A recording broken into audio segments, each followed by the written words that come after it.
So ഇന്ന് എനിക്ക് നിങ്ങളുടെ അടുത്ത് ഷെയർ ചെയ്യാൻ തോന്നിയൊരു കാര്യമാണ് മെൻ്റൽ ഹെൽത്തിന് ഇമ്പോർട്ടൻസ് കൊടുക്കുന്ന അതിൻ്റെ ഒരു ഇമ്പോർട്ടൻസിനെ കുറിച്ചിട്ട്.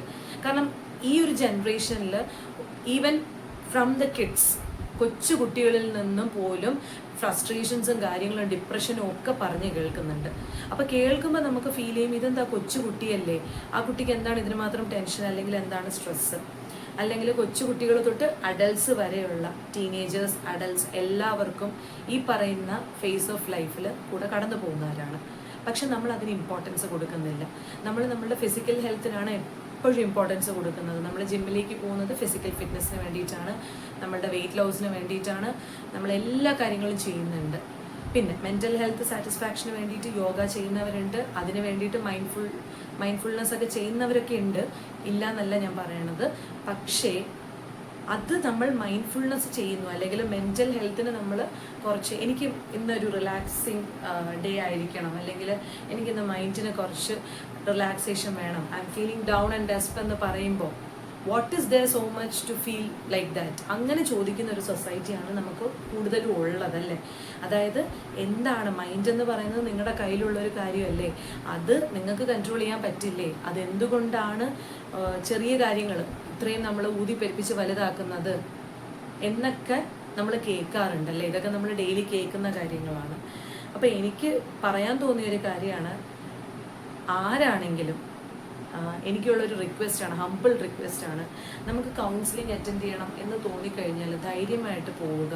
നമ്മളതിൽ ഒരു നാണക്കേടും, സൊസൈറ്റി എന്ത് ചിന്തിക്കും എന്നുള്ള നാണക്കേടിൽ ഡ്രൗൺ ചെയ്തുകൊണ്ടിരിക്കുന്നവരാണ് നമ്മളിൽ പലരും. അതായത് ഞാനൊരു സൈക്കോളജിസ്റ്റിൻ്റെ അടുത്ത് പോയി എന്നറിഞ്ഞു കഴിഞ്ഞാൽ എൻ്റെ ഫാമിലി എന്ത് വിചാരിക്കും, അല്ലെങ്കിൽ എൻ്റെ ഫ്രണ്ട്സ് എന്ത് വിചാരിക്കും, ഇതൊക്കെ നാണക്കേടല്ലേ എന്ന് ചിന്തിക്കുന്ന ഒരു സൊസൈറ്റിയാണ് ഇപ്പോൾ ഉള്ളത്.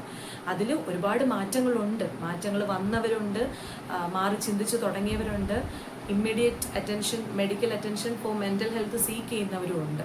പക്ഷെ അങ്ങനെ ഇല്ലാതെ ആരോടും ഒന്നും പറയാൻ പറ്റാതെ എല്ലാം മനസ്സിലുള്ളിൽ ഒതുക്കിക്കൊണ്ട് നടക്കുന്ന ഒരു കാറ്റഗറി ഓഫ് പീപ്പിളും ഉണ്ട്. അങ്ങനെയുള്ളവരോട് എനിക്ക് പറയാനുള്ള ഒറ്റൊരു കാര്യം, പ്ലീസ് ഡോണ്ട് സ്റ്റെപ്പ് ബാക്ക്. നിങ്ങൾക്ക് എന്ത് കൺസേൺസ് ഉണ്ടെങ്കിലും ഇമ്മീഡിയറ്റ്ലി ഒരു കൗൺസിലറിനെ മീറ്റ് ചെയ്യുക. നമുക്കിപ്പം എല്ലാ ഹോസ്പിറ്റൽസിലും സൈക്കോളജിസ്റ്റുകൾ അവൈലബിൾ ആണ്. നമുക്ക് പോയി സംസാരിക്കാനും പിന്നെ അതുപോലെ തന്നെ നമ്മളുടെ ഫീലിങ്സ് ഷെയർ ചെയ്യാനും, what's going on through our mind. അതിപ്പോൾ കൊച്ചു കുട്ടികൾക്കാണെങ്കിൽ പോലും, അല്ലെങ്കിൽ ഏജ്ഡ് ആയിട്ടുള്ള ആൾക്കാർക്കാണെങ്കിലും, അല്ലെങ്കിൽ ടീനേജേഴ്സിനാണെങ്കിലും, എല്ലാവർക്കും അങ്ങനത്തെ ഒരു ഓപ്ഷൻ ഉണ്ട്. അപ്പോൾ ഈ നമ്മളുടെ മൈൻഡിൻ്റെ കാര്യം പറയുമ്പോൾ ഒരുപാട് നമ്മളെ ഇങ്ങനെ വീണ്ടും ഡൗൺ ആക്കാൻ, നമ്മൾ ആ സമയത്ത് ആഗ്രഹിക്കുന്നത് നമ്മളെ കേൾക്കാൻ, ഇപ്പം നമ്മളുടെ പ്രോബ്ലത്തിന് ഒരു സൊല്യൂഷൻ തരാൻ ഓപ്പോസിറ്റ് നിൽക്കുന്ന ആൾക്ക് പറ്റണം എന്നില്ല. കംപ്ലീറ്റ് ഒരു സൊല്യൂഷൻ തരാൻ ആർക്കും പറ്റണം എന്നില്ല. പക്ഷേ നമ്മൾ എപ്പോഴും ആഗ്രഹിക്കുക നമ്മളെ കേൾക്കാൻ. We need someone to hear us, അത്രേ നമ്മൾ ആഗ്രഹിക്കുന്നുള്ളൂ. അല്ലാതെ നമ്മൾക്ക് വേണ്ടിയിട്ട് വന്ന് നമ്മളുടെ പ്രോബ്ലം സോൾവ് ചെയ്ത് ഇവർ തന്നിട്ട് പോകണം, അങ്ങനെയൊന്നും അല്ല. നമ്മൾ ഡൗൺ ആയിരിക്കുന്ന സമയത്ത് all we need is someone to hear. And I request each and every one to be that someone who hears. ആ കേൾക്കുന്ന ഒരാളായിട്ടാണ് നമ്മൾ നിൽക്കേണ്ടത്. നമുക്കും ഉണ്ട് പ്രോബ്ലംസ് ഒക്കെ. എല്ലാവരും ഒരേ തോണിയിൽ യാത്ര ചെയ്യുന്നവരാണ്. നമ്മളുടെ ലൈഫിൽ ഇല്ലാത്ത പ്രോബ്ലംസ് ഇല്ല അല്ലേ. പക്ഷെ നമുക്ക് എല്ലാത്തിനും സൊല്യൂഷൻ ഒന്നും കണ്ടുപിടിക്കാൻ പറ്റില്ല. But we can hear dum. പറയുമ്പോൾ കേൾക്കാനുള്ളൊരു മൈൻഡ് മാത്രം, അത് മാത്രം ആണ് നമ്മളെല്ലാവരും ആഗ്രഹിക്കുന്നത്.